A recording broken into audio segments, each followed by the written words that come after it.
नमस्कार दोस्तों, learning outcome आधारित लर्निंग गैप सामग्री यानी ब्रिज कोर्स के अंतर्गत आज हम कक्षा 8 का जो सामाजिक ज्ञान है उसका चैप्टर नंबर 3 हमारी बदलती पृथ्वी के बारे में जानेंगे। इस चैप्टर के अंतर्गत जो सीखने के प्रतिफल हैं यानी लर्निंग आउटकम वे हैं SS 703, SS 704 और SS 709। तो हमारी बदलती पृथ्वी के बारे में हम थोड़ी सी संक्षिप्त जानकारी प्राप्त कर लेते हैं। तो देखिए, जिस प्रकार से पृथ्वी के अंदर परिवर्तन होते रहते हैं, ठीक उसी प्रकार से पृथ्वी का जो बाहरी स्वरूप होता है उसमें भी लगातार परिवर्तन होते रहते हैं। और ये परिवर्तन जो होते हैं वे क्या होते हैं? वायु, जल, हिमनद और समुद्री लहरों के द्वारा होते हैं। ठीक है, हम सब जानते हैं कि हमारी पृथ्वी लगातार गति कर रही है ना। तो पृथ्वी की जो गति है उस गति को उन बलों के आधार पर विभाजित किया गया है जिसके कारण ये गतियाँ उत्पन्न होती है। तो देखिए, बल होते हैं दो प्रकार के। एक होता है अंतर्जनित बल और दूसरा होता है बहिर्जनित बल। तो हम जानें कि अंतर्जनित बल क्या होता है। जो बल पृथ्वी के आंतरिक भाग में घटित होते हैं उन्हें हम कहते हैं अंतर्जनित बल, और जो बल पृथ्वी की सतह पर उत्पन्न होते हैं उन्हें हम बोलते हैं बहिर्जनित बल। ठीक है ना। अब जो अंतर्जनित बल होता है, इनके द्वारा जो होने वाले परिवर्तन हैं वे कभी क्या होते हैं? आकस्मिक गति उत्पन्न करते हैं या फिर बहुत धीमी गति उत्पन्न करते हैं। इनसे आकस्मिक गति से जो होने वाले परिवर्तन होते हैं उनमें मुख्य रूप से भूकंप, ज्वालामुखी, भूस्खलन या सुनामी जैसी घटनाएं होती है। जबकि जो धीमी गति से होने वाले परिवर्तन हैं उनसे है ना, उनमें क्या होता है? पर्वत निर्माणकारी प्रक्रियाएं मुख्य रूप से होती है। जैसे आपको यहाँ पर एक चित्र में दिखाया गया है कि देखिए, जो पृथ्वी की गतियाँ हैं ये दो बलों के कारण होती है, अंतर्जनित बल और बहिर्जनित बल, है ना। अब जो अंतर्जनित बल होता है इसमें आप देख रहे हैं कि आकस्मिक बल और पटल निरूपण बल होता है ना। मतलब धीमी गति से और तेज गति से, तीव्र गति से। जब तीव्र गति से आकस्मिक बल के कारण जो परिवर्तन होते हैं वे परिवर्तन क्या होते हैं? भूकंप, ज्वालामुखी और भूस्खलन। ठीक है ना। और जो धीमी गति से परिवर्तन होते हैं उनमें है पर्वत निर्माणकारी बल। ठीक है ना। इसी प्रकार से हम देखते हैं कि बहिर्जनित जो बल है उसमें अप्रदान और निक्षेपण के द्वारा, है ना, ये होता है। अब इसमें क्या होता है? अप्रदान और निक्षेपण किसके द्वारा होता है? नदी यानी बहता हुआ जल जो होता है, पवन यानी हवा, वायु से कहते हैं, समुद्री तरंग, हिमनद आदि। ठीक है ना। अब भूकंप और ज्वालामुखी, भूस्खलन, बाढ़ या सुनामी ऐसी क्रियाएं हैं जो अचानक होती है ना, और इनसे पृथ्वी की सतह पर अत्यधिक हानि होती है। इन्हें हम प्राकृतिक आपदाएं भी कहते हैं। इनके आने के दो कारण हैं। पहला कारण तो है प्राकृतिक और दूसरा कारण है मानव जनित। ठीक है ना। अब यदि आपदा क्या होती है? आपदा उसे कहते हैं कि ऐसी अनअपेक्षित घटना जिसकी हम अपेक्षा नहीं होती है, ऐसी अनअपेक्षित घटना होती है। ये ऐसी ताकतों द्वारा घटित होती है जो मनुष्य के नियंत्रण में नहीं होती है, उन्हें कहते हैं हम आपदा। ठीक है ना। अब यदि मान लिया कि भूकंप आ गया है या अन्य कोई आपदा आ गई है तो उसके दौरान हम अपना बचाव कैसे करें? तो ये देखिए कि यदि मान लो भूकंप आ गया है तो हम क्या करेंगे? सबसे पहले यदि मेज उपलब्ध है तो मेज के नीचे छुप जाएंगे, इमारत के कोने में खड़े हो जाएंगे या फिर खुले वातावरण में चले जाएंगे। और यदि ऊपर फंसे हैं तो नीचे आने के लिए हम सीढ़ियों का प्रयोग करें, लिफ्ट का प्रयोग न करें। बाढ़ के समय बाढ़ के पानी से दूर रहें और ऊंचे स्थानों पर जाकर अपना बचाव हम करें, है ना। तो ये क्या होता है? जब कोई भूकंप आता है या कोई प्राकृतिक आपदा आती है तो उस कंडीशन में हमें ये बचाव कार्य करना चाहिए। और इस दौरान हम बिजली के तारों से दूर रहें, है ना, इमारत की बाहरी दीवारों व आग वाले स्थानों से दूर रहें, चिमनी के आसपास न रहें।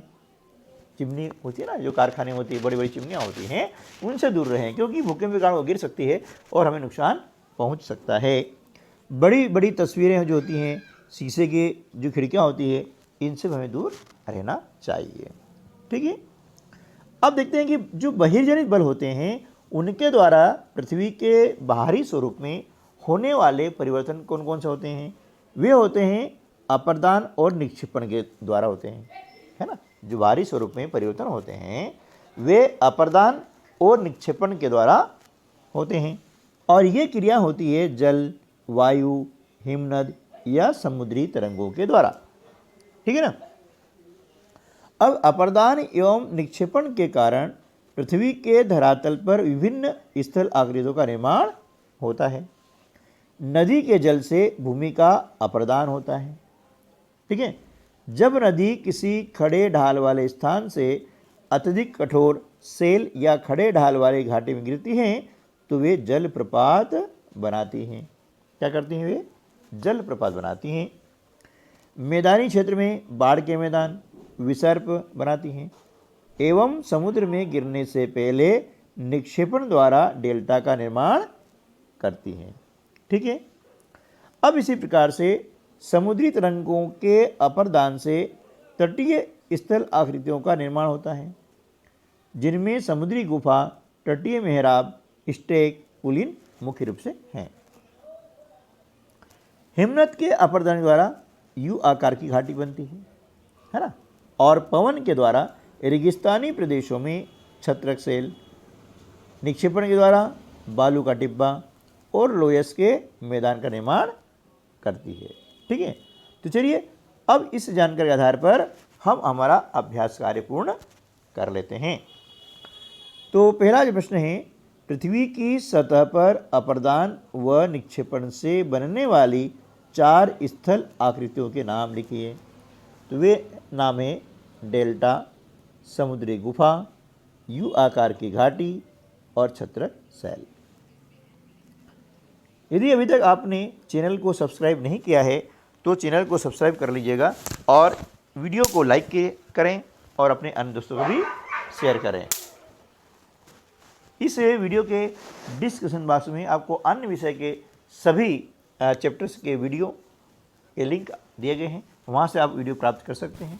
साथ ही प्रतियोगी परीक्षा में आप बैठ रहे हैं, जैसे कि राष्ट्रीय मेंस कम मेरिट एग्ज़ाम जो परीक्षा होती है उसमें आप बैठ रहे हैं, उसकी तैयारी कर रहे हैं, तो उसके लिए भी प्ले लिस्ट में जाकर के आपको NMS में या फिर इस वीडियो के डिस्क्रिप्शन बॉक्स में भी NMMS के नाम से एक प्ले लिस्ट बनी हुई है ना।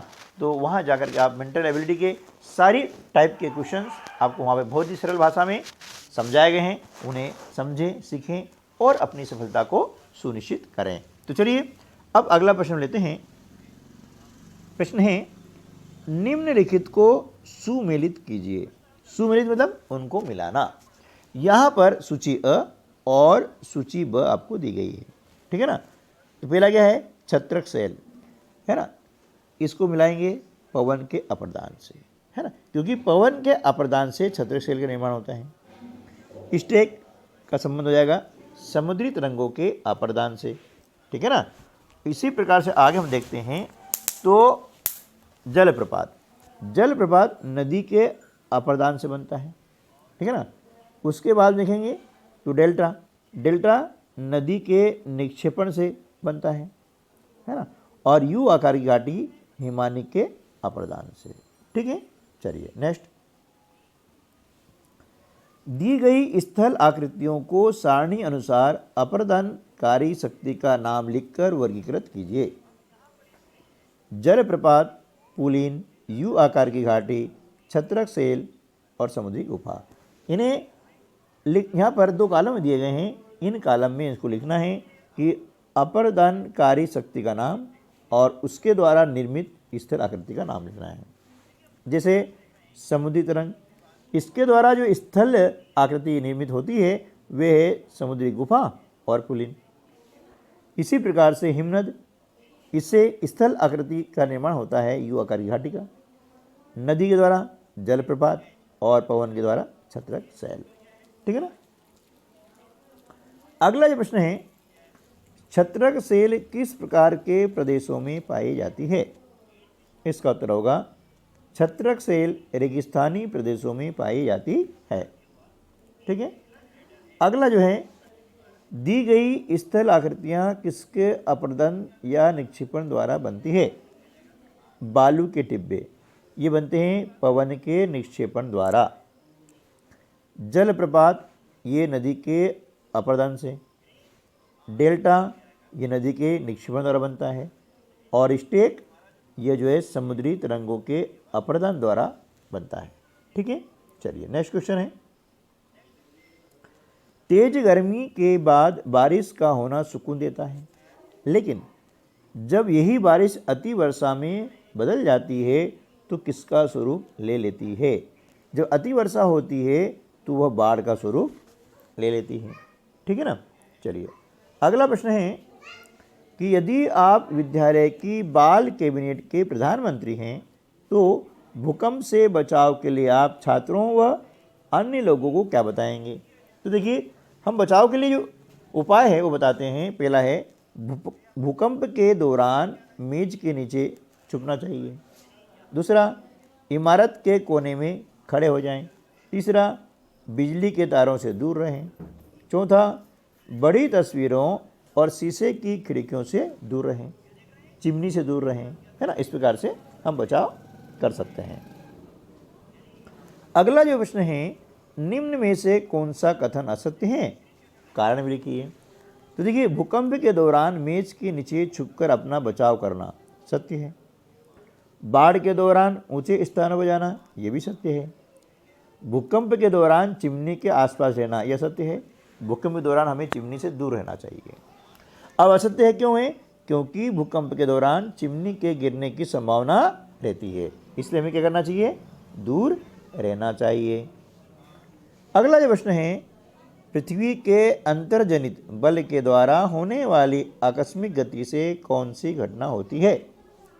उत्तर है, पृथ्वी के अंतर्जनित बल के द्वारा होने वाली आकस्मिक गति से भूकंप, ज्वालामुखी जैसी घटनाएं होती है। ठीक है ना। अब आगे आपका प्रोजेक्ट कार्य। अब प्रोजेक्ट कार्य के अंतर्गत क्या करना है कि भूकंप के पश्चात समाचार पत्रों के मुख्य समाचार रूप में दिया गया भूकंप एक वस्तु स्थिति अध्ययन दिया है, अब उसको पढ़ें और घटना को क्रमानुसार श्रेणीबद्ध करें। ठीक है ना। ये आपको दिया है नंबर 1 में भुज में भूकंप के झटके, नंबर 1। फिर स्कूल सर्वाधिक प्रभावित हुए हैं।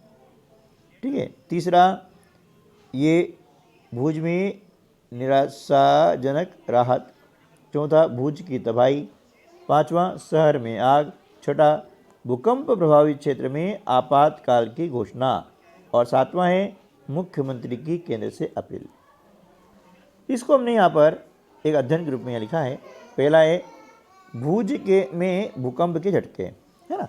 इसके अंतर्गत क्या लिखा है कि 26 जनवरी 2001 को भुज शहर में रिक्टर स्केल पर 6.9 की तीव्रता वाला भीषण भूकंप। दूसरा है स्कूल सर्वाधिक प्रभावित।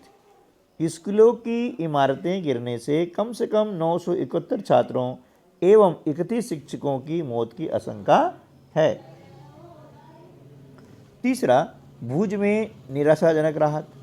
चौथा, भुज की तबाही। पांचवा, शहर में आग। छठा, भूकंप प्रभावित क्षेत्र में आपातकाल की घोषणा। और सातवां है मुख्यमंत्री की केंद्र से अपील। ठीक है। अब इसके बाद में स्व आकलन हेतु वर्कशीट। कल्पना करें कि यदि आप घर में या स्कूल में हैं और अचानक भूकंप आ जाता है तो आप अपने व अन्यों के बचाव हेतु क्या करने को कहेंगे? तो देखिए, इसका उत्तर हो जाता है कि यदि मैं घर में या स्कूल में हूँ और अचानक भूकंप आ जाता है तो स्वयं व अपने परिवार के सदस्यों या स्कूल में हो तो सहपाठियों को मेज के नीचे छुपने के लिए कहूँगा। ठीक है ना। मेज न होने पर इमारत के कोने में खड़ा होऊंगा और अपने परिवार के सदस्यों को और स्कूल में होने पर सहपाठियों को भी इमारत के कोने में खड़ा होने कहूँगा। यदि घर में हैं तो परिवार के अन्य सदस्य कहूँगा, और यदि स्कूल में हूँ तो अपने सहपाठियों को, यानी जो साथ में पढ़ने वाले साथी हैं उनको। अगला प्रश्न है, यदि आपके क्षेत्र में बाढ़ आई हुई है तो आप क्या नहीं करेंगे, है ना। आप क्या नहीं करेंगे। यदि हमारे क्षेत्र में बाढ़ आई तो मैं बाढ़ के पानी से दूर रहूँगा, है ना, यानी बाढ़ के पानी के पास नहीं जाऊँगा, और बाढ़ का पानी बढ़ने पर किसी ऊंचे सुरक्षित स्थान पर पहुँच जाऊँगा, ठीक है ना। यानी यदि बाढ़ आई हुई है तो हमें उस बाढ़ वाले पानी के पास नहीं जाना चाहिए, ठीक है ना। चलिए अगला है, चित्र आपको दिया गया है।